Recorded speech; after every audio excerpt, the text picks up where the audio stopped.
আমার কলেজে থাকার কথা 10টায়, অথচ এখন 10টা 40 বাজে আর আমি এখন কলেজে আসছি। সবাই রেজিস্ট্রেশন করে বেরো হয়ে যেতেছে আর আমি এখন ঢুকতেছি।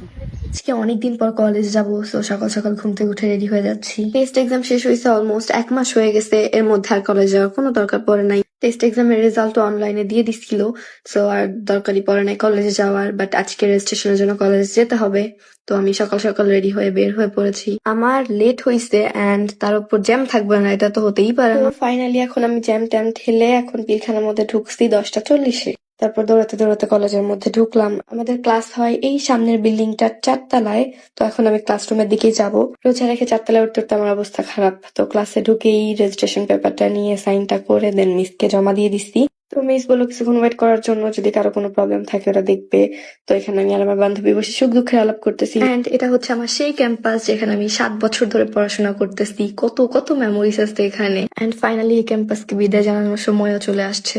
ভাই, আমার কলেজে সব থেকে ভাল লাগে আমার যে জিনিসটা, সেটা হচ্ছে একটু পর পর এক এক জায়গায় মিরর লাগানো। রেজিস্ট্রেশন কমপ্লিট, এখন আমি আর আমার বান্ধবী একটু হাঁটাহাঁটি করতেছিলাম, গল্প করতেছিলাম, অনেকদিন পর দেখা হয়েছে। রেজিস্ট্রেশন শেষ, বান্ধবীদের সাথে কথাও শেষ, এখন বাসার দিকে রওনা দিয়ে দিছি।